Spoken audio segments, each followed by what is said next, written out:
Um, okay, I've started recording, but I forgot the title of the movie, as always. Heartbreak Ridge. Heartbreak Ridge. Hello. Hello, hello, hello. Welcome to our movie club. Today we'll discuss the movie Heartbreak Ridge, 1986. Right? It's pretty old. I was 6 years old, and it was a movie made by Clint Eastwood, right, actually? Made Yes. by, or just one actor? He directed it. It was his own company. He directed it, produced it, and starred in it. As I got it, Clint Eastwood is like a handyman, right? He can do everything. A company in one face. How we call this? Yeah, I suspect because he's a conservative, he had to start his own company to do his own movies his own way. You know what I mean? I don't know. I understand you very well because Before we had the liberal mess we have today.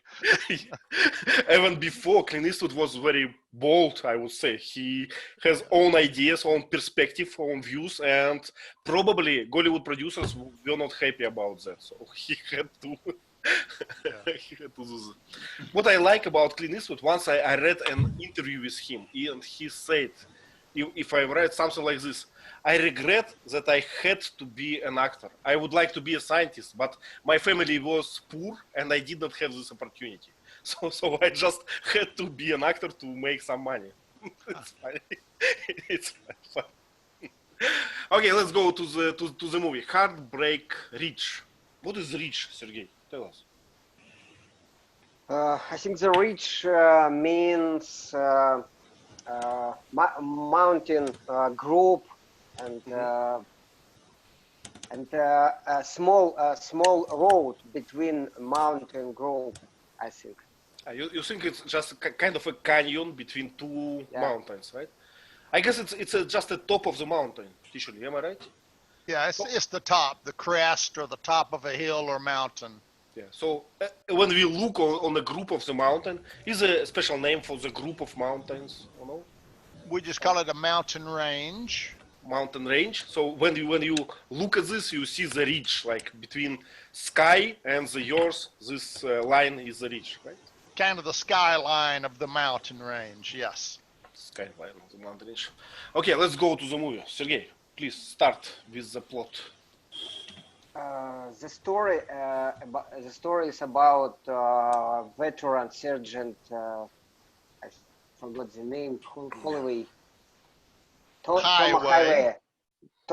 Highway, who was alcoholic and who had problem with police and who piece to police car and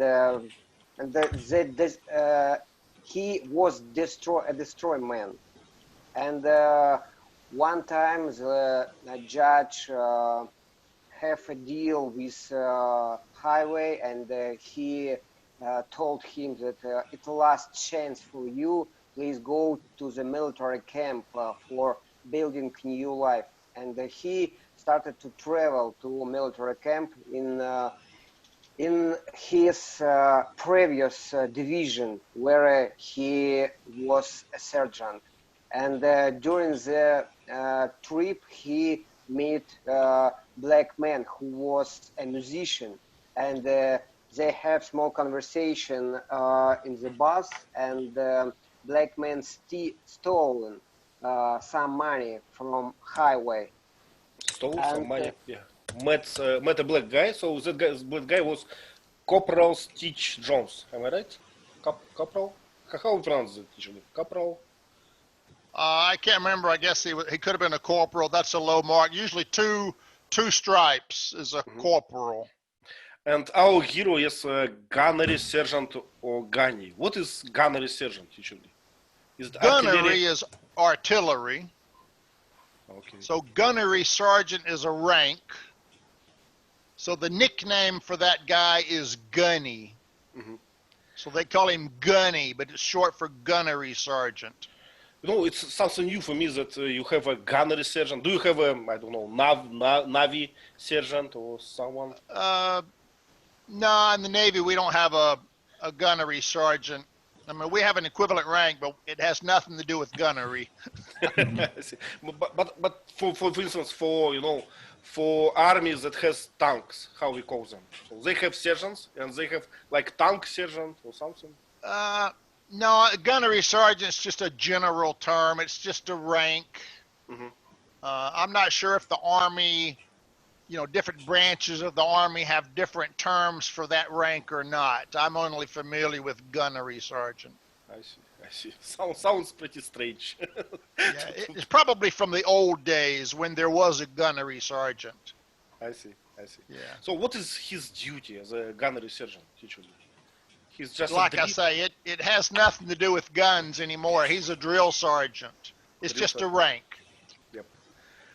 Okay. Okay. So Gerard, what is a drill sergeant? What he is doing? He trains soldiers, future soldiers, in this movie, Marines. So just how we call them, cadets or something? Actually, how we can Cadets? cadets or who? I guess I'd probably call them recruits. Recruits or They're relatively new, kind of new to the military, so they got to be trained. But is a drill sergeant only for training? So it has no place for like regular army or? Well, I mean, they are regular Army, but a drill sergeant's specific duty is to train new troops. I see. Discipline, how to march. I mean, they're basically trainers. They're like boot camp instructors. Okay, I see. So to make a man from a child, right? Exactly. Jean, did you serve in the army? Did you have Yes, I did, because it was compulsory. compulsory? Did you have a drill sergeant? Yeah, many drill sergeants. In our company, I was in logistic company. I see. Logistics. What is was it like that, like this drill sergeant, or very similar, I guess? No, we didn't do much hard training in logistic. I see. Only at the beginning, the instruction lasts 1 month or 1 month and a half, and then you swear the flag. There is a ceremony and swear the flag, and then you do regular activity. Okay, swear the flag means you make a how we call it, promise. An oath that you'll serve your country, something like this. Actually, what is the right term for this? When you making a promise to serve your country? It's Yeah, like that's official oath. Oath. Okay. Oath or pledge of allegiance. Pledge of allegiance. Wow. I pledge allegiance to the flag of the United States of America and to the republic for which it stands. Blah, blah, blah, blah, blah. We have to say that in elementary school. Elementary school. Okay. I still remember it. But people don't want to say it anymore. It's a big controversial issue. How dare you make me swear loyalty to America? Yeah. That's Republican. And wearing mask is liberal. Yeah. Oh, God. Okay, so this gunnery sergeant, Gani, he was a kind of problematic guy, right? He was how we could describe him? Maverick. His boss called him a dinosaur. Dinosaur. So he is Extinct. he's not obeying to law. He is doing what he's want to, what he's doing to be right, and that's why he has a problem with a law. And as I got it, they want to save him from a law to put him in some military school. Am I right, Gerard? Mm-hmm. Yes. Okay. He's a hero. Our hero, yeah. So tell us how he was as a drill sergeant. What happened to him in this camp, or how we call it? He got a trial because he was drunk, as you told us, and he knows a major sergeant was his friend, and he knows also the commander of the company, who don't get on from the beginning. because the commander, what's the rank of the guy? Major? Major Malcolm Powers. Major, yes. His friend was Sergeant Major, but Major is another rank, higher than captain. Yeah, so it's an officer rank and sergeant rank. It's like yes, Major is two over branches. captain. Mm-hmm. And this Major comes from a logistic company, so he doesn't know much about real combat. And Ghani has to train a group of soldiers who are rebels who don't obey much, and many other sergeants try to train them, and he puts them online. Online or into line? What is Online, or I don't know. Actually, how would say to when when he formed a group from them, made them obey. So to put them into the line or online, what? I would say he shaped them up. Shaped them up. He put them in shape. Okay. So how it's possible that inside the army, inside this training camp, there is such a gang of rebellion soldiers? So how it's possible? Well, in this movie, the previous drill sergeant was close to retirement. Mm-hmm. So he didn't give a damn. No motivation at all. So he probably slept all day and didn't even come visit the troops. So they just laid around and did nothing all day long every day. Hmm. And then Gunny Highway came in and said, things are changing today. Sergey, does it sound like you're serving in the army? Slept the whole day and do nothing. Slept the whole day. Yes. So that does it sound like you're serving in the army? Slept the whole day and do nothing. Did you do the same?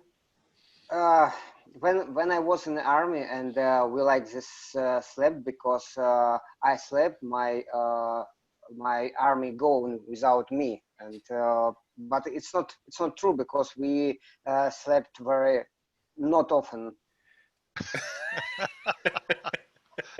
You know, I never was a soldier in Russian army, but I know that we have a like Gerard said, mandatory army enlisting. So for 2 years in the past, now for 1 year we go to the army. Every man who can serve, he is going to army. And first half of the year or something, you serve, very much, like in this camp with drill sergeant. But the last months you have no motivation. You sleep the whole day. You looks like this gang. Because actually you don't owe how to say it. They cannot force you to do something because you already in your mind you're already a civilian guy. You don't want anything from Oh, okay. Yeah, if you're close to getting out, yeah. So how we call this process? So you enlisted when you start serving, right? And you what? Well, you enlist, you serve, and then you get discharged. Discharge. Okay. So before discharging, usually soldiers are very, very lazy animals. we call them short timers. Short times. So they're just counting the days, right? Yeah. In the Navy, they'll get a chain, like a lamp chain. Mm-hmm. And every day they'll cut off one ball. So they count how many days are left in the Navy before they get the hell out. In the Russian army, every soldier has a calendar, printed calendar. Yeah. I prove I have the special calendar, and each days I put my needle. I make the hole in each days. Punch. Yeah. It's like you. What's punch the the days out. Punch the day. Yeah, it's done. And, yeah. And it's funny, Sergey. When day is done, actually, at the evening, at the morning, when days are done. In the evening. It's looks like okay, Sergey. What I was told, so the day is done when you got your candy or something. When you get your before sleeping, we made a hole, and At bedtime. they done. Okay, okay. Well, it's funny. So it's almost everywhere. Army of any country, I think, have many, many in common. So there is a gang of rebellious. Is it a platoon or some subdivision? How we call this? I guess it was I'm not sure, probably platoon. Platoon. I'm not sure really. Okay, and it was in very bad condition. And Andrew surgeon made them, shaped them in a form. So how? What sounds? How? What was his action? About what? About making, good soldiers from bad soldiers. How Okay. he managed this? Yeah. His approach was so strict, and he decided to make them follow his instruction, and he wanted them to train each and every day in a ferocious manner, and he even wanted to remove their shirts during the parade, or during the exercise or normal routine. And he didn't want anyone to stand out from the crew. So he wanted everyone to be the same, so that they can concentrate on the exercise routine. Then he made them run so long, and he even tried to introduce the real combat training, by shooting at them with a real AK-47 machine, so that they can get used to. They will get used to the sound, and they will improvise when it comes in real life. So yes, it was a real training. I guess nowadays we call this team building or something in corporate world. So you you get a random crew of people, and you have to make a team from that. So how to do that? Start fight someone else, or start find you. Make them all hate you, and it will be a team building process for them. I guess. Teacher Lee, please. Okay, so at this point in the movie, the major powers had a schedule, a training schedule. You get your troops, you get them together, you march around the square a few times, and you go back to your barracks. Well, Eastwood or Highway knew these guys were a mess, so he didn't want to just march them around the square. That was not the kind of training they needed. So he got his, I guess it was, I can't remember, Lieutenant Ring, he got his lieutenant to give him permission to freelance. That means he can take them out and train them any way he wants to. Mm-hmm. It gives him carte blanche to do what he wants with the troops. So he took them out in the woods and marched them everywhere and shot at them and did all kinds of stuff. Powers didn't know about this. Powers thought he was following the little boring march around the square training. Okay. Mm-hmm. Mm-hmm. So just something to be aware of. So we can call it like a creative approach or something, right? Mm-hmm. Yeah. Basants, please. Yes, like you said, when an outsider comes, the people would unite together to fight against him, just like we Indians fight with each other in the name of caste and religion. But when someone says Pakistan, oh come on, then let's beat them together, something like that. So it happens. I see. So nothing, unite us more than an external enemy. So we can have, like Americans, they Democrats, they liberals and conservatives. But when it comes to hate someone else, so they are united. And the same in Russia. In Russia we have, many groups. But when it comes to something, from abroad, like damn the West attacking us, so we are all united. I guess it was and China uses that mindset a lot. China has internal dissent, So they're always saying, "Oh, the Europe's against us, America's against us, Australia's against us. We must pull together as Chinese nation." I guess it's international. So popular, I hear this many times. Whenever I travel, I put on the TV and I see how uh, how people divide what is inside and what is outside. So Yeah. it's make us unite. And what is the opposite? Divide and conquer, right? So Romans Divide and conquer. Divide and conquer. Yeah. So it's opposite to this tactic. Okay. So Sergey, did he manage to make this good Platon from this gang? I think that he met the bad Platon because they didn't have the discipline. They had a bad sergeant, and he met the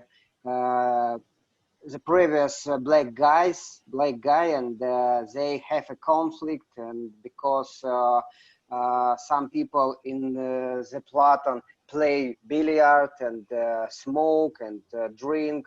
And I think that for me, it looks like as a classical situation for a military movie. And he is a brave man. He very trained, and he started to press them. And they went to outside for training, for running, and he told them to cut their hair and change dress, take off their t-shirts because they wear it's not good color. I don't know why. And the next day again they had it's not good color again. It's 3 days round, and they started to train, and but the platoon waited Sweden people. Sweden people was the last chance for them change the situation, because Sweden people was a very big man, like a mountain, and and when they met each other, and they started to go Sweden, Sweden, Sweden, and they have small fighting between. It's very, very, very fast fighting. At Sweden took the sergeant as a leader, and it was a start for building new platoon, like a good military group. Group. Okay. Basaz, anything? Yes, yeah, I wanted to make to mention that point when they were synced to him. When they all wore black T-shirt. Until then, even though the crew members wore the same color T-shirt, he said, we are not the same because I wore a different color. So we are all not the same. So we will be in sync only when we all are in the same color. So at some point, they somehow found out what T-shirt he is wearing for that on that day. I think it implies their attention, their involvement to the training. Someone they could have easily go to his place and would have known what T-shirt he was wearing, but they didn't do that in the past because they were not interested, they were not involved. But later, somehow they started to like his training, his approach, and so someone sneaked into the camp and found out the T-shirt color. Right?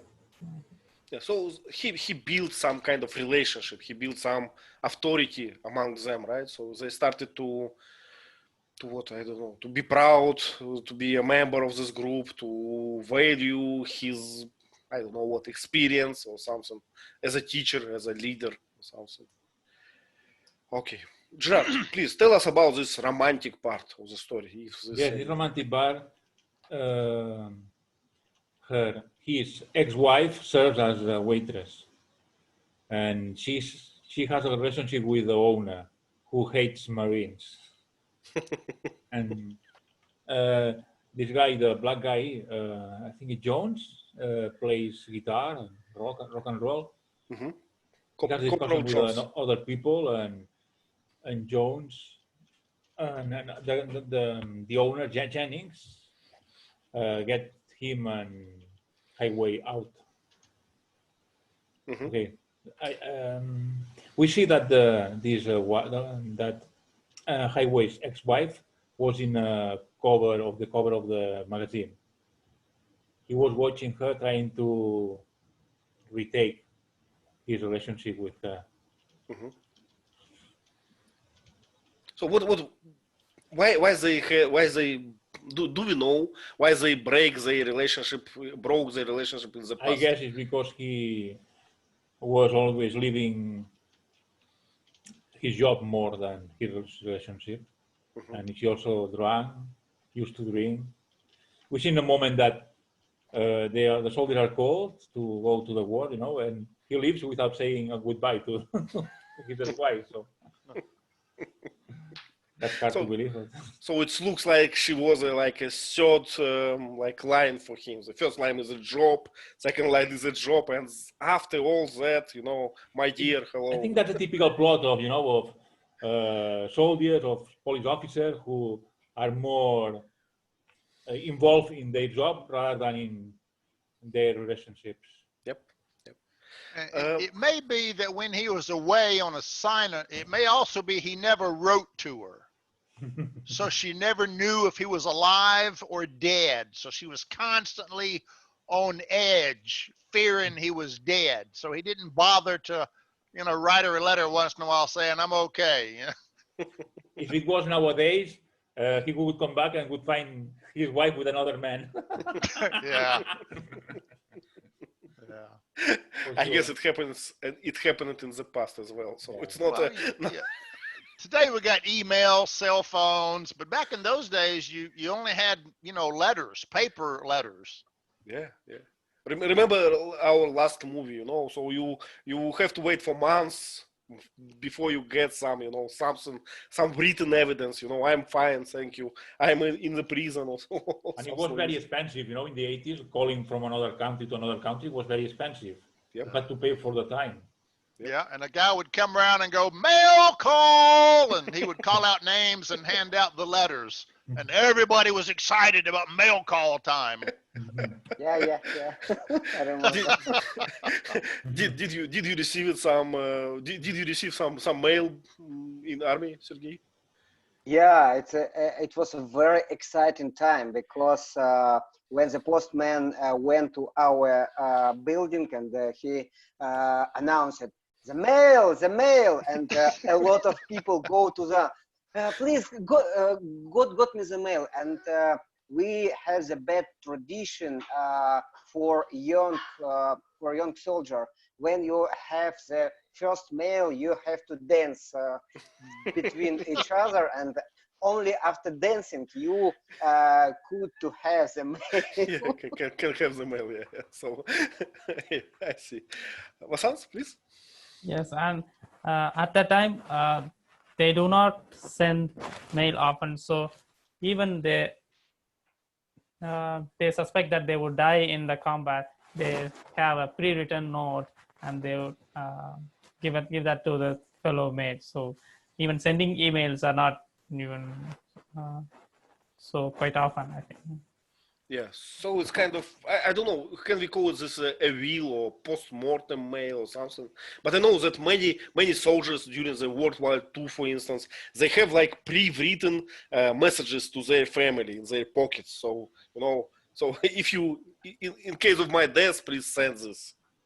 Well, sometime, usually the commanding officer has to tell the family, so he usually has a form letter, dear ma'am or dear parents, we regret to inform you, or it is with a heavy heart that we must inform you that your son has died in battle, or blah, blah, blah, so it's always, usually it's the commanding officer that has to send that letter. Yeah, but it's formal letter, but I'm talking about personal letters, So I don't know if soldiers do that or not. I don't know. Gerard, please. I wanted to ask Teacher Lee, how did you get your mails in a submarine? When we would stop at a port, our mail would be sent there in a big bag. So they would transfer the bag of mail to the submarine, and then later somebody would hand it out to everyone. Yes, but it was only when we went to a port. When we're underwater, there's no mail, obviously.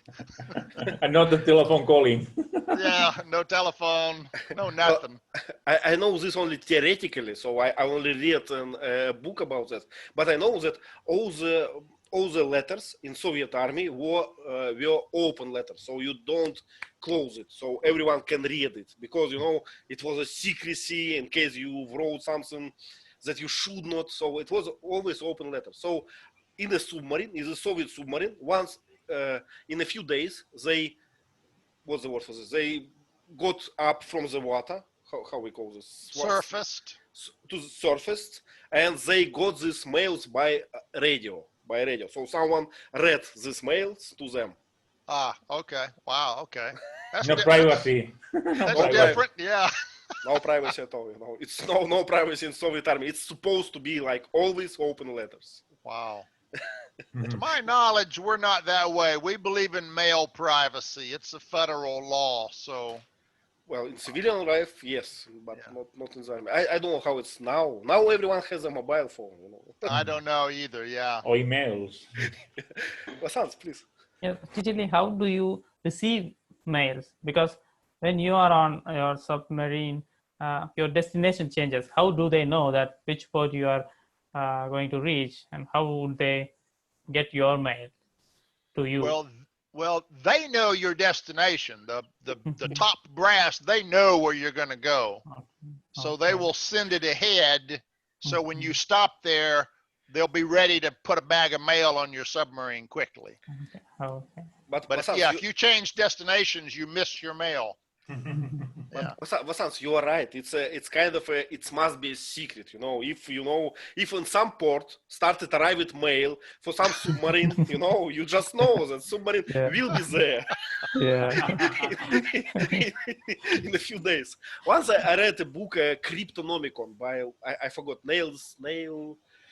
I forget the author, and he wrote a lot of such small clues for spies. So they just look for these small clues. So some mails that come in. So you have to think about it. You have to keep secrets. Yeah.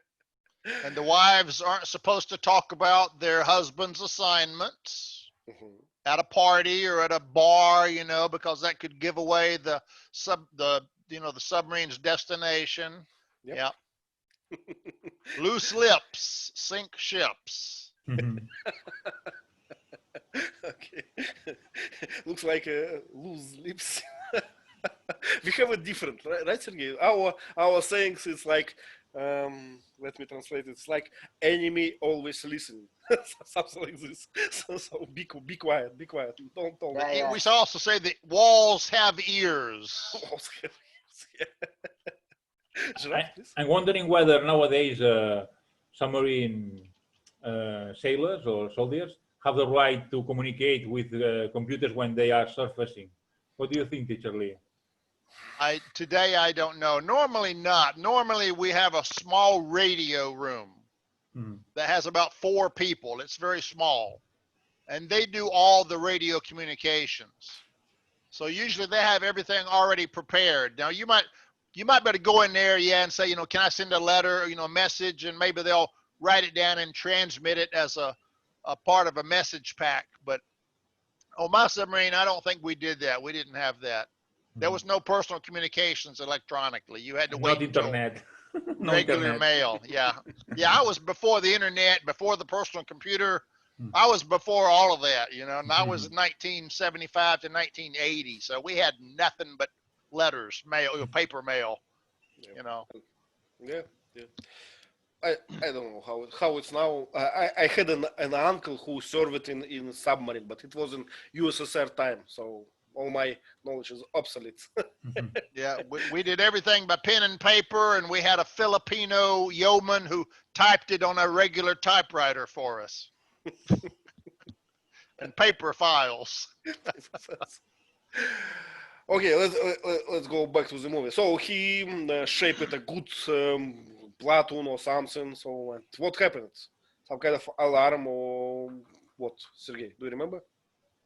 Yes, I remember some alarm time when whole soldier of this division must go to a special place for checking their equipment and the masks, arms, etc. It's all. It was the first time for checking, and surgeon has a conflict with the major because he wanted to have special equipment for night vision, but suddenly he met his colleague from Vietnam, and he had small conversation, and he had respect each other, and major understand. But he has a problem with this surgeon because he was brave and he was with big steel balls. Okay. Okay. So first time it was just training, right? Not a real danger, not a real operation. Can I say so? Operation. Okay, but second operation was real, right? Gerard, tell us about this real. The second one. There was a rebellion in Grenada, an island in the Caribbean zone, the Caribbean Sea, and they had to go there to free some students, I think, and to defeat the rebels. So they spoke Spanish, and I think Highwell lead the platoon successfully, and he freed the American students. But she had some confrontation with the major, this major, because he took a ridge where there was the final battle, but he improvised. He did that by his own, and the major was very annoyed. But another official, I don't know which rank, maybe general, congratulated Highway for doing that and said, "You, Major, you need to go back to logistics because that's the job you do better." So happy end, right? Happy end. Happy end. Okay. So they trained hard. They were ready for special operations. They did it well. Okay, Vasants, have you heard about this Grenada invasion? Grenada? Grenade Grenada. invasion. We call it Grenada. Grenada, like in Spanish. Okay. Okay. Yeah. Vasants, did you know about this Grenada invasion? Something? No. What does It that was mean? real. I don't know. Yeah. It was a real event, but I never heard about this. Sergey, do you? Not. No. It So wasn't a big event, but I think it was the first time I remember that America invaded another country. Because when it happened, I was like, oh my God, we invaded another country, even though it was a small one. But then after that, Afghanistan and Iraq and Iran, but the Grenada was the first time that I was shocked that we dared to invade another country in this day and age.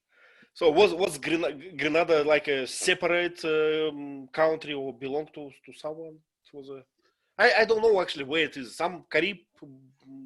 I don't even know. I just remember that we had it, but it wasn't a big deal in the papers. I see. Gerard, what is Grenada? Where Grenada is an important city of the south of Spain. The last city that was ruled by the Moors. The Moors who ruled Spain for 8 centuries. Yeah, I know this Granada in Andalusia, but it was not the same, right? The other one, it was a small island. I guess it was discovered by the Spaniards, and they put this name. There are many cities and places in the American continent who has the names of cities that Spanish cities. Yeah. So who is the population of this island? Do you know something? I think it's very, very small. I don't know much. I remember this war, but it wasn't something unimportant. It only last a few days. According to the internet, Great Britain owns Grenada. Great Britain, okay. But why we invaded instead of Britain, I don't know. It happened in 1983. So American students were taken prisoners, or hostages. Can we say so, teacher Lee? Hostages, yeah. Hostages. Let's see. It said in 1983, the U.S. and a coalition of 6 Caribbean nations attacked the island of Grenada. It's 100 miles north of Venezuela. Okay. It was called Operation Urgent Fury. We won within a matter of days. Yeah, We military arrested and executed the leader and prime minister, Maurice Bishop. Okay, they were big guys. I 4 days. The operation lasts 4 days. Okay, it became independent from Britain in 1974, so it was an independent nation at that time. Okay, I feel better. At least it not belonged to Great Britain or something. Right. It will be strange. Great Britain had the Argentina event Yeah. where the one missile sank their ship, and they said, "Whoa!" Okay, so the movie is pretty straightforward, right? It's an old movie without many twists, but I think it's created a new like genre or new what is this new like pattern for that movies. You know, Full Metal Jacket. If you watch this, it's kind of inspired by this movie, I guess. When I watched it, I always have like deja vu. So it's always the same, you know, harsh drill sergeant with a lot of demands to newcomers who don't care. So it's very popular. There were a couple of, I guess we can say, protagonist-antagonist situations here. You had the unit-to-unit competition. Major Powers' unit was called the Elite Fighting Troops, and Recon was known as a bunch of losers. So it was the best against the worst, and slowly the worst became the best. Yep. So that was one subplot. And then you had on an individual, remember the 2 units had a competition at the lake. And the sergeant major was actually Highway's friend, but he was a fair person. So he said, "I'm sorry, Major, this was a tie." "Well, what do you suggest we do, Sergeant Major?" "Match up, 1-to-1, Gunny against Gunny." So the black guy against Highway. But you know what happened, right? Powers says, "I'll take care of this Gunny. I'll show this old man, you know, who the boss is." And he got defeated. Yeah, so Clint Eastwood was a tough guy, right? Yeah. And then there was the bar owner against Highway, fighting over the girl. So. Yeah. And then it was Gunny against his troops, Highway against his own unit. Initially, they all hated him, and they refused to obey until he started kicking their butt and beating them up and causing damage. And they said, "Whoa, this guy's going to hurt us." And then they shaped up. They got their Stolger syndrome, right? We love him because he's beaten us. He's beat us. Yeah, most people, you know, they yell at you and you don't do anything. It's like, "What can you do to me?" But I mean, he actually hurt him. You know, he yanked the earring from the guy's ear, took the guy's nose and caused him pain, beat up the Swede. Gerard, please. Yes, I saw something that I find stupid. You know, the platoon, Highway platoon, was in the island in Granada, and they were wearing stupid hats instead of helmets. Is that normal? What's what? A stupid hat. What is that? It's I don't know, masking or something. Camouflage, but Camouflage. Yeah. Helmet is better. Yeah, but by this hat, you know, you're just looking like I don't know, with sombrero. You are not just a Mexican. You know, walking in the field. Yeah, when the other soldiers see you, this hat is useless. Yeah. It may be a Hollywood thing, so you can identify the hero easier. I don't know, but yeah, if the high-ranking guy wears the hat, he's the first guy you're going to kill, right? Right. Sergey, please.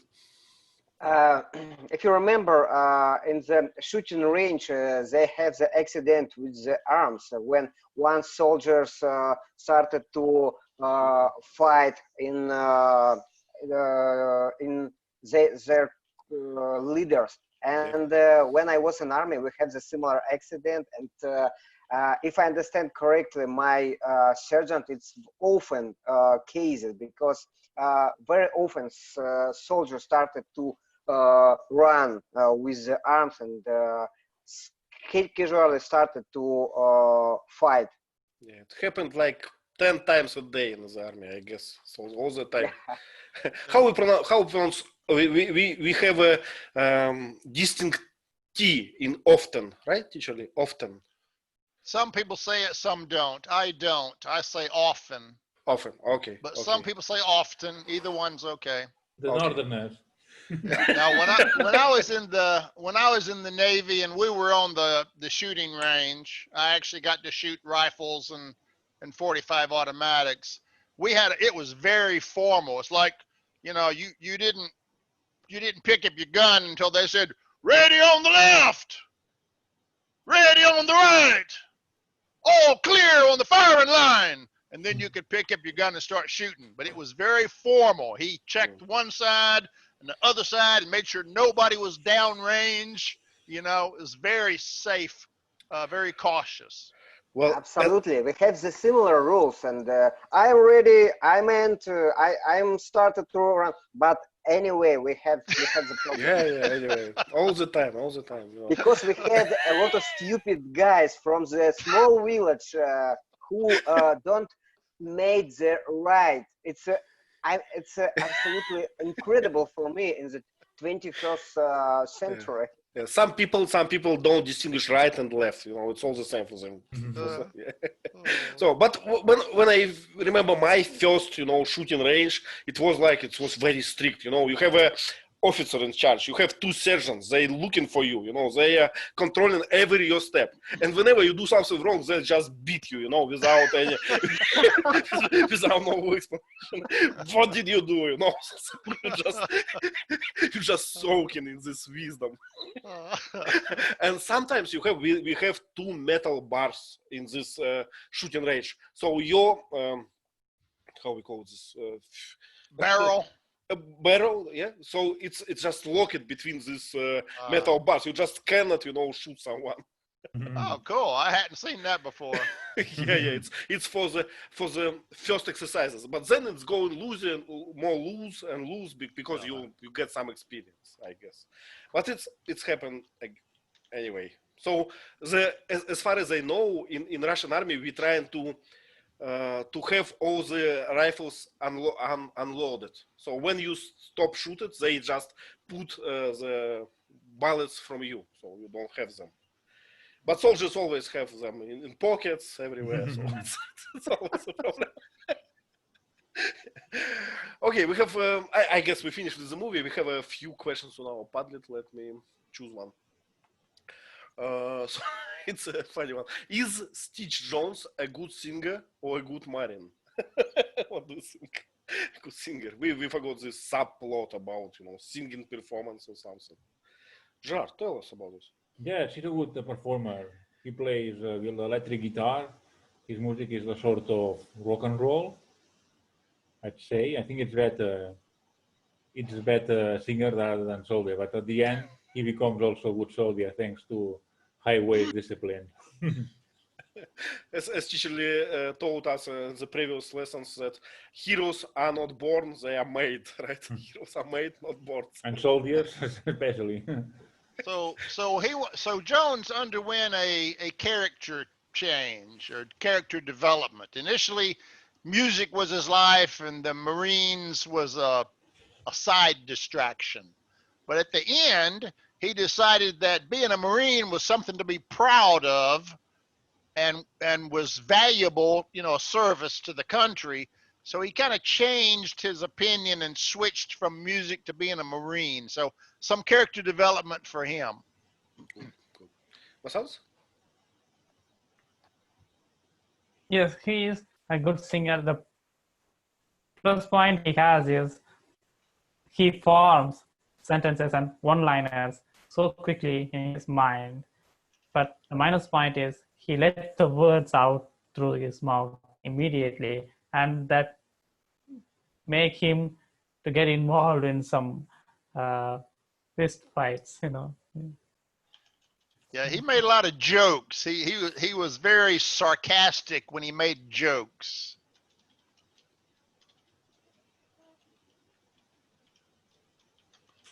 So his jokes pissed people off. Sergey, please. Yes, I have a question for Teacher Lee about American Army, and I heard that Army service it is good social lift for Latin people and the Black people, because after that they would have a lot of privilege for university, for new life. Is it true? To begin with, our Army is now volunteer. It's not mandatory. So usually the only people that volunteer typically are losers that can't get a job. So the Army's a guaranteed paycheck. We do have Army benefits, military, veteran benefits. When you get out, they will, I think, help you pay for a college education. We have veteran hospitals where you can get medical care at reduced prices or free. I've never used many of those, many of those benefits. They have a low interest. You can get a veteran loan, so you can buy a house and get a mortgage at a low interest rate with no money down. So there are some, ex-military benefits you can get when you get out. Yeah. I read once that you have a kind of shortcut for taking citizenship of US. So a lot of people who want this, who has a like temporary permission to be there, they go into the army. Yeah, I think I read about that. I also read that sometimes the Army doesn't keep that promise. But some people are promised if they serve 2 years in the military, they can get citizenship easier. Yeah. Gerard, please. And what about healthcare? Do the people in the army have total healthcare covered? In the healthcare, everything in the Army, everything's free. Okay. Yeah, free healthcare. So the Army is, not a bad deal. You get free food. Your housing's generally free, or you pay a small amount. Your insurance is free. When I was in the Navy, anyone that goes on submarines, your wisdom teeth, there's no dentist on a submarine. So before anybody goes on a submarine, the first thing they do, they pull all your wisdom teeth out. So I had all my 4 wisdom teeth all pulled out for no reason, because I was going to go on a submarine. So it didn't cost me a penny, So a lot of, you're on your military base, you have a store, kind of like a grocery store or a department store where you can buy things at cheaper prices. So there's some benefits, to being in the military if you can stand that kind of life. Okay, actually, I wrote this as a question on our Padlet. So it's interesting that Teacher Lee said because it's volunteer army or only volunteers serve, it's usually losers. It's interesting because in Russia we have like opposite point of view. Because our army is mandatory, we always say, what do you expect? They are not there because they are volunteers. They are losers. They are no one. They don't have any motivation. So that's why our army is so bad. So that's what we say. That's true too, but at least you've got, because it's mandatory, you've got smart people and dumb people both. Right. If it's all volunteer, you've usually just got all dumb people.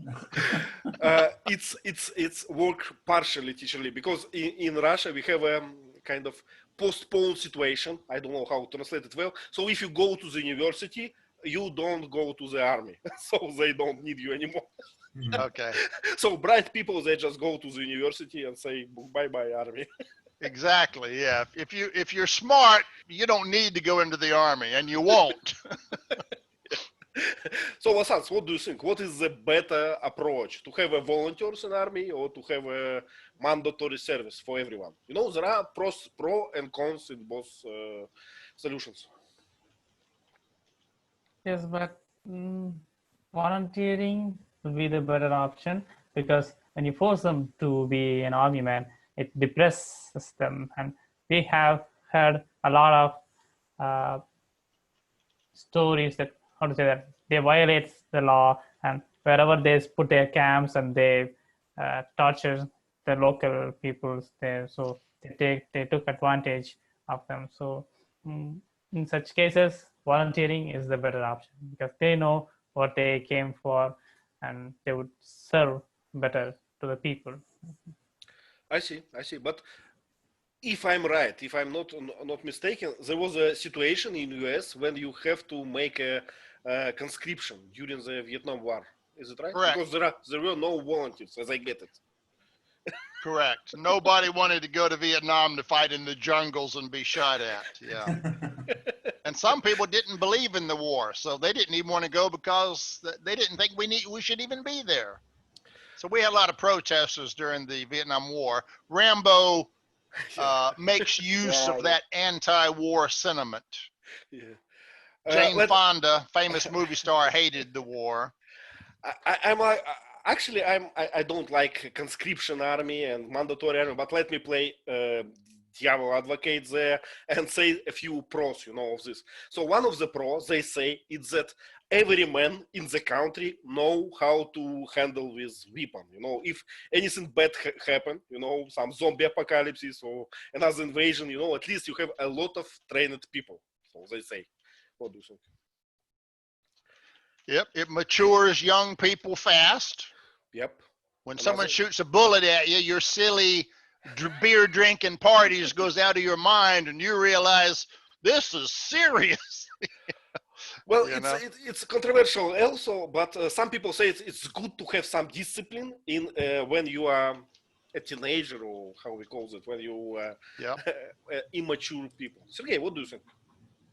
I remember in my time when we see the young people in the army, we called them free meat. Oh, please see free meat go to the, because it was true. And in Chechnya operation, we lost a lot of soldiers. It was bad operation for Russia. I guess in English it's cannon meat or something. Teacher Lee, correct me. Cannon fodder. Cannon fodder, yeah. So it's just a target for the enemy to shoot at. Yeah, so it's true that in Soviet and Russian army, nobody cares too much about one particular soldier. You know, just one of the others. So no one will, you know, take care of you. It's true. Yes, Gerard? One of the bad things of the military, or negative things of the military service, is bullying or pranks. You know, the veterans used to make pranks to the freshmen, very negative, and some people didn't take that very well. And what happened sometimes is guys that were pranked, you know, weak guys, then when they were veterans, used to prank the freshmen. You know, it was a very negative chain. Yeah, we had that as a very strong, very harsh problem in Russia, and I guess it's kind of mitigated now. Sergey, what do you think? It's not like it used to be, or you don't agree? This difference, you know, between the people who serve for 2 years and 1 year, all this bullying, you know, process.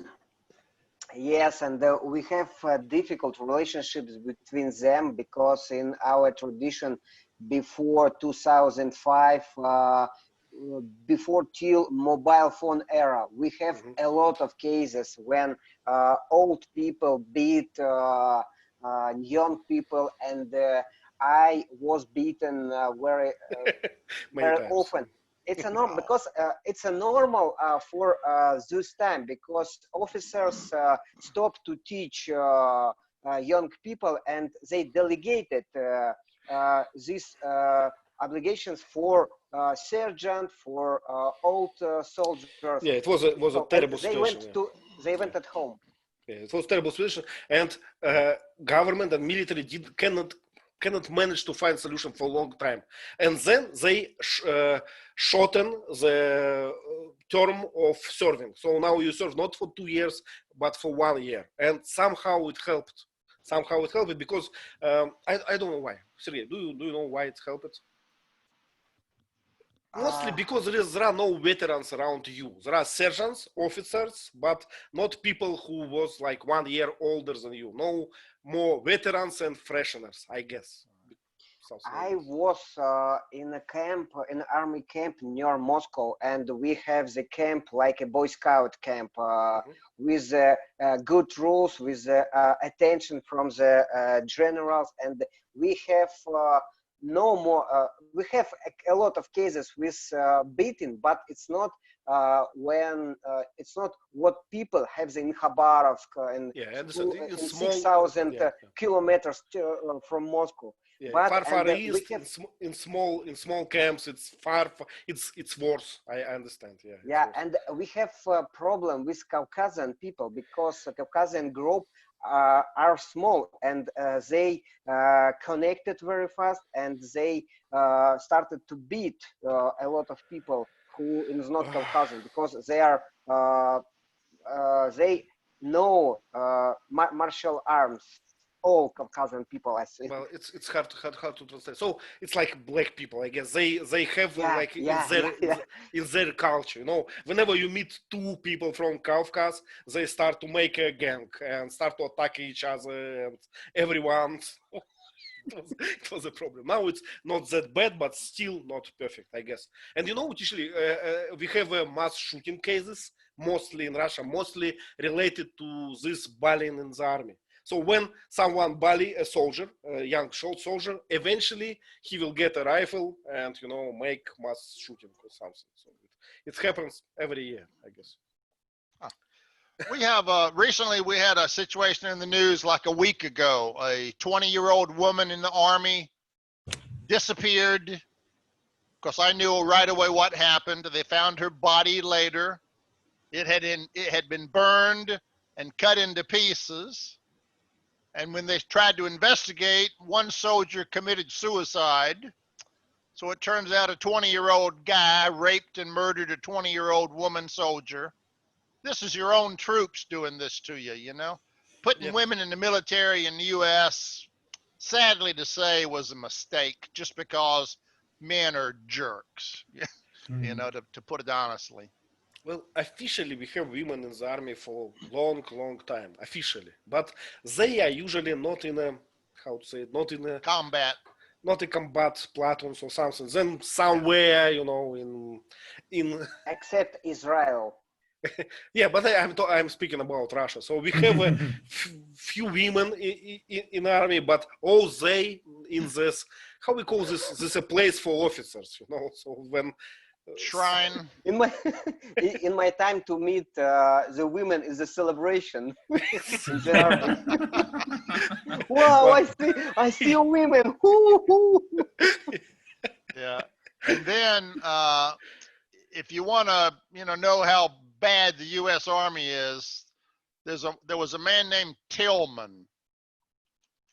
Yeah, you wrote something about Tillman. I think I told you about him one time. Tillman was a college student, and he was awarded a multi-million-dollar contract to play football. And he said, nope, I want to join the army and fight for my country.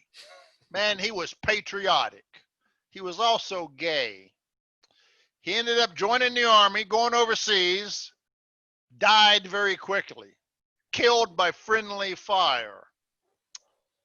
Well, first they told his family he was killed in combat by the enemy. And then later it came out, well, he was killed by his own troops. And then later it came out, well, it turns out some of the people in his unit hated him because he was gay and they planned his execution. Oh God, it was a terrible scandal. Yeah.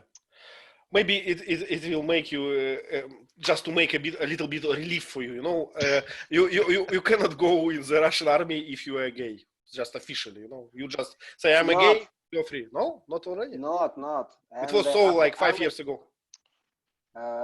yes, and no, I after army, after 2 years in the army, and in 2 years I had to go to the special camp during 1 month with different people. I don't know why, but I don't know how I refused it. But it's very difficult. It's each years we have this camps. Yeah, but Sensitivity training sounds like. no. Sergey talking is about another process, another Okay. another process. So once at Blue Moon, for veterans, you have like obligation to go for the army again for 1 month to refresh your memory. Ah, So once Thank you very much. okay. So, but it's not that strict, They tried to put me there like few times. Every time I was busy. Say no, thank you. Okay. We don't have that. Okay. But Sergey, teacher Lee told us another story about a person who was killed by friendly fire because he was a gay. And I say that in Russian army, it's if you are gay, you don't go there. You just go to the alternative service, we call it. You can serve in the hospital or something. Am I right? Yeah. Let me tell you about the U.S. Army. Originally, no gays were allowed, Okay. and then the gay people got protested. So then we had this program called Don't Ask, Don't Tell. I see. Yeah. You can join the army if you're gay, but don't say that you're gay. Don't tell anybody that you're gay, because once you tell somebody you're gay, they got to kick you out. So we had gays joining, but they weren't allowed to say they were gay. Yeah. And if you said you were gay, you could get out just like that. Oh, you're gay? You're out of here. Now, today, gays can join. So that's how we approach the stupid problem. Well, In I Russia, guess armies, we are not far away from this. Yes, Sergey? in Russian armies, the topic about gay is taboo. Yeah. It's Because totally. if you told that you are gay, you would be outcast. Absolutely. I guess so. Immediately. But Sergey, as far as I know, if you before you enlisting, if you admit that you are gay, you just don't be like you don't go to the army. You go to alternative service. But in this time, we have the problem with the gays, because our society hates the gay, because our propaganda started about the gay. For example, during funny story, and I know about rainbow. Yeah.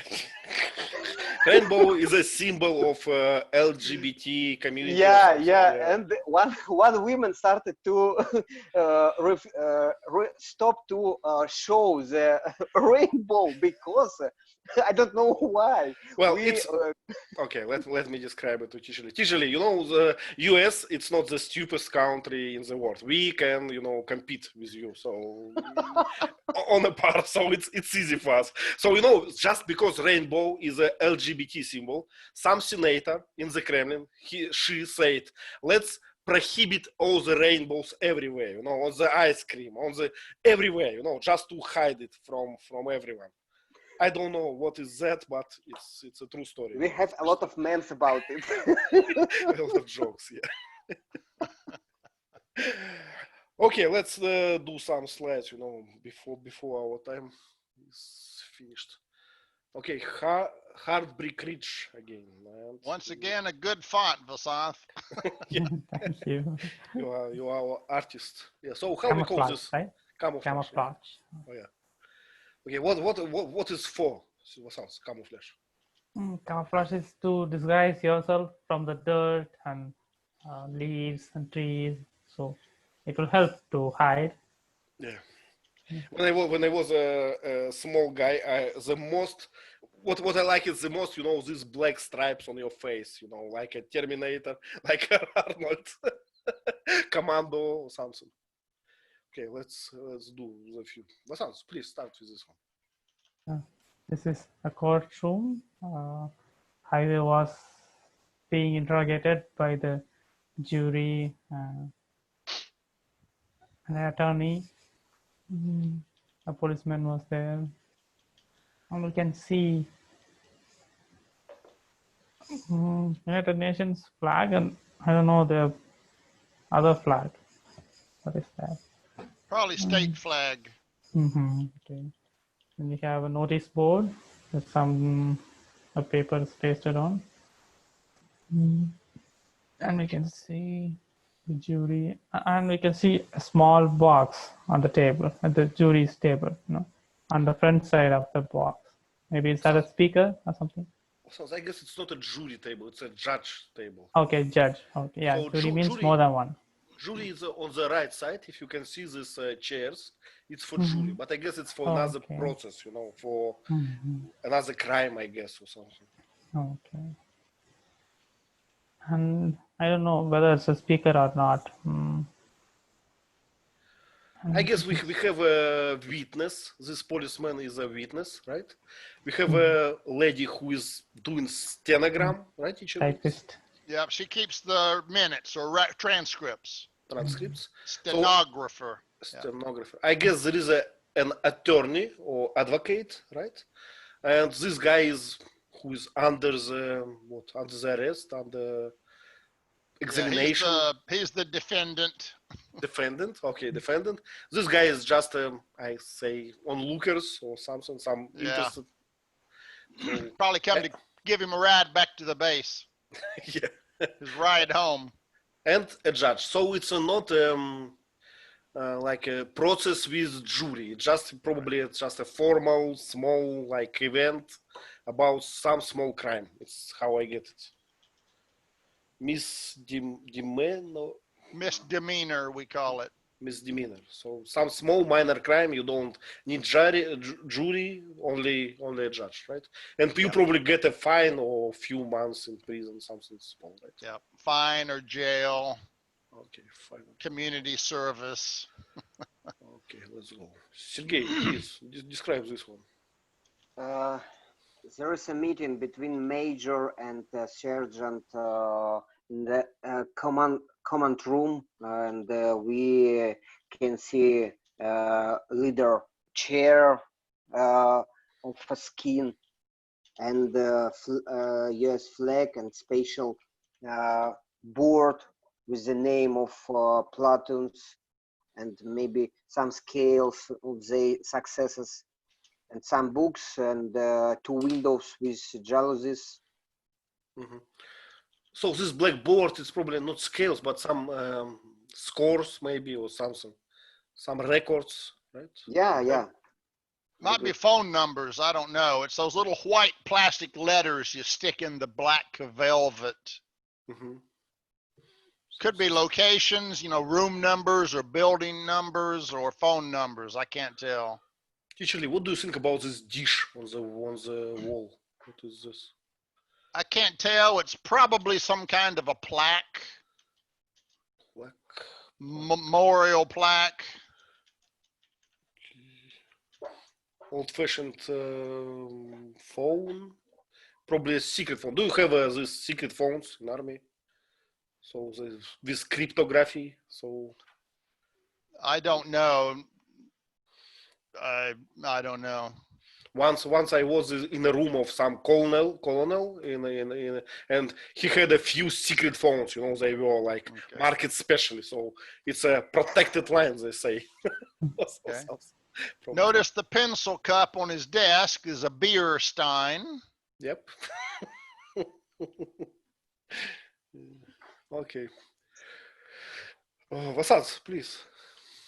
Yes, this is I forgot the name. Jones. Yes. Jones, yeah. Jones. Stitch Jones. Stitch Jones playing guitar and singing song in the bar, and he's messing up with some locals by passing some sarcastic comments about them.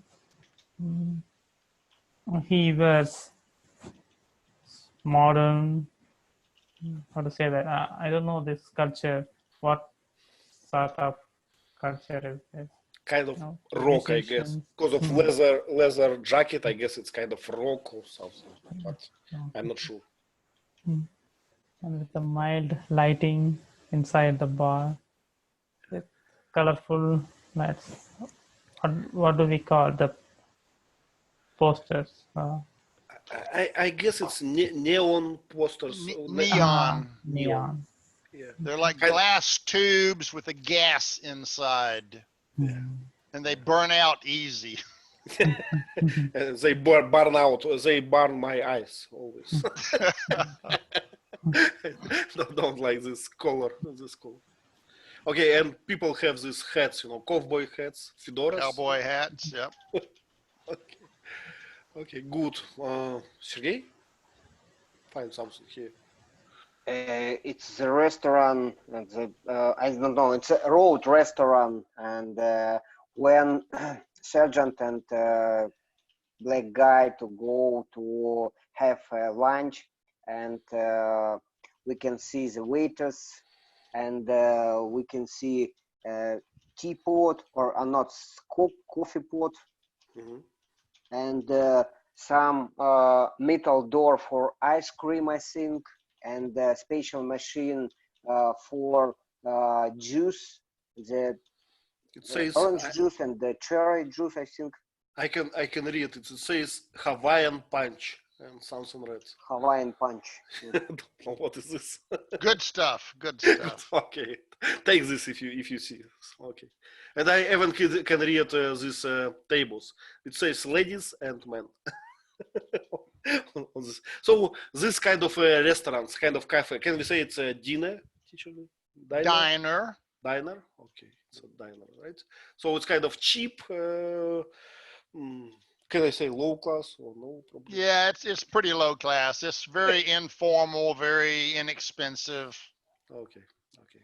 Yeah, So and we can imagine this is a small room because we can see the ladies and men doors for toilets near tables.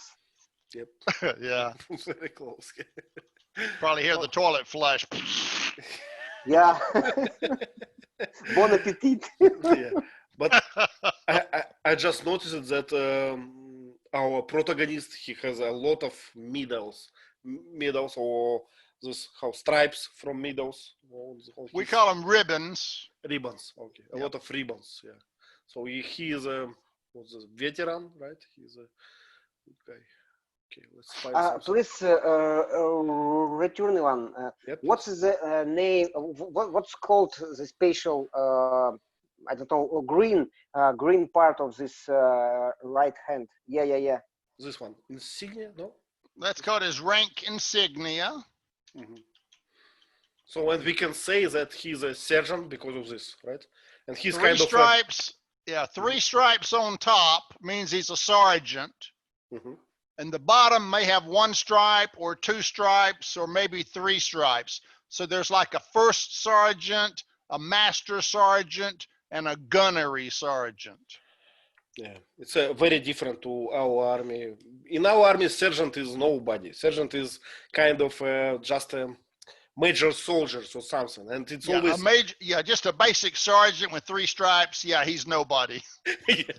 But we have different levels of sergeants. Yeah, but it's the only one we have. The rest of the work make officers in Russia. So sergeant is just just kind of a corporal or something. Okay. Okay, let's find something something funny. Vasans, please describe this one. Yeah, this is where he asked the soldiers to remove their t-shirts because they are not the same. And he ordered them to march towards the hill. And we can see the camp houses. How to say that? They are not tents. We call them Quonset huts. Quonset huts. They look like half of a can. Mm-hmm.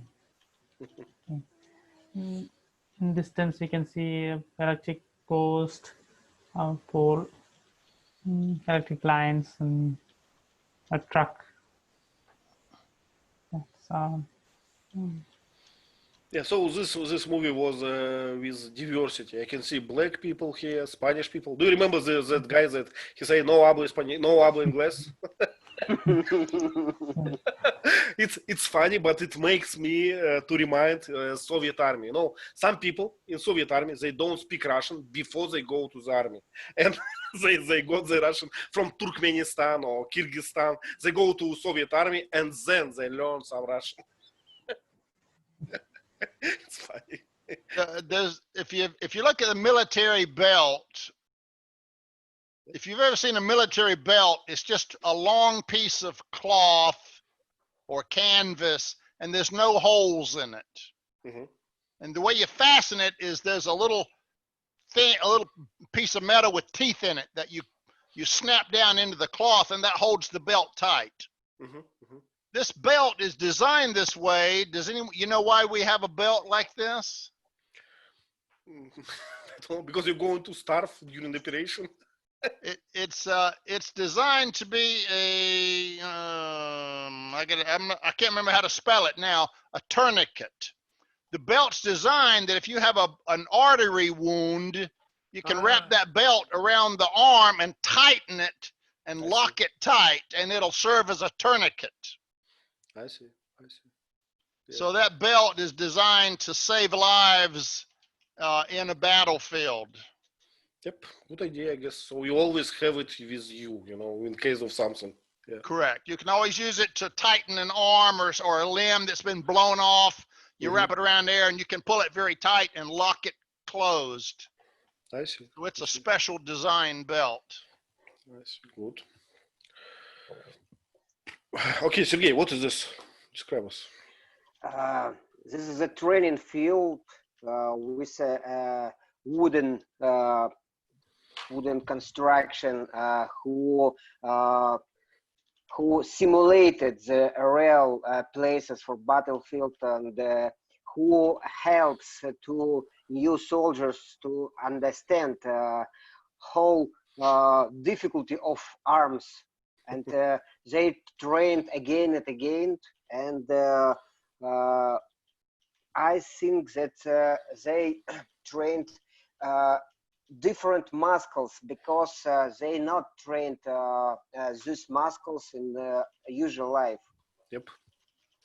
So nowadays it's called like functional training or something, you know, when they CrossFit or functional training. Yeah. So. And teacher, how it's called their shoes? We call them army boots or combat boots. Mm-hmm. They're heavy. They're how to say it, thick, right? So they protect your leg very, very well. Very thick leather. We used to have a joke, kind of an insult. Your mama wears army boots. It means she has no taste, no style, no fashion. So Sergey, you'd better buy a different type of shoes, you know. Yeah, absolutely. but I have them to go to the forest because of, you know, small snakes or stones or something. So it's convenient because it's high and you can tie them with ropes. How we call this? It's a rope, actually, in these boots. We have a lace, right? Oh, we call them shoestrings. Shoestrings. Okay, I see. Or laces. Laces. Good to know. Shoelaces. Okay, the weapon of aggressor. Vasans, tell us. It looks like terrible. Yes.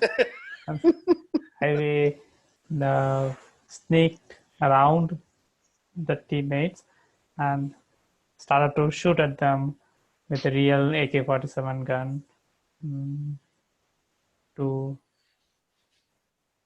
make them, how to say that, to scare them, I guess.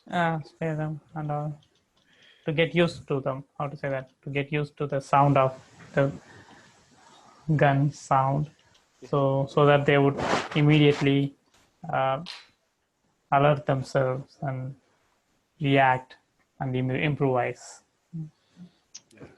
He was also kind of letting them know, you know, this is serious business. They're dealing in warfare where bullets can kill you. Yeah. So. Yep. Sergey? And the surgeon called this gun as a AK-47, but in our army we used AK-74. Yeah, just to But make it's AK-47. It's an old version of this gun.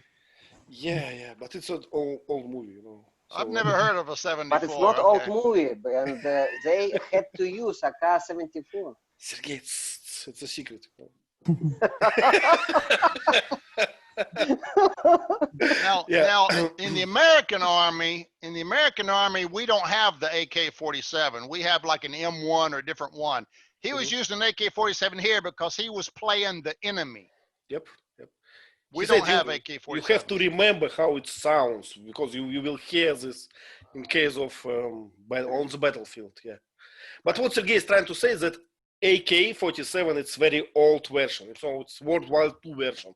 So nowadays in Soviet Army, even in Soviet Army and in the Russian Army, we have a modernized version of this. It's AK-74 and AK-100. So it's a modernized, but it's pretty much the same, I guess. It's funny because in America, AK-47 is the only AK number I've ever heard. It's a So brand.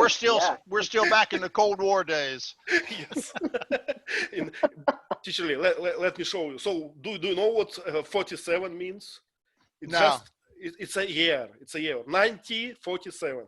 Really? So, yes. Yeah. So Russian weapons they always like that. The numbers it's a year of when army developed it. Yeah. Yes. So it's pretty old. It's about our tanks. T-90. Yeah. So everyone in Russia, all these numbers always a year. Okay, let's do last one. Let's find something. Swede, who likes Swede? Let's find something about Granada. Yes. Granada. Granada.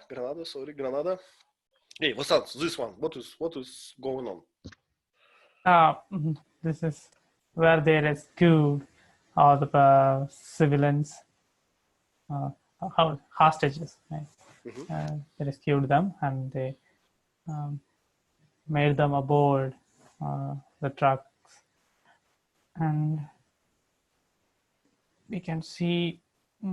I think it looks like a vacation place, like a hotel or resort.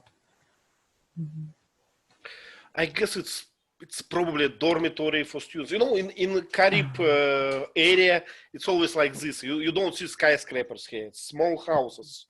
It's not a very developed like place or something.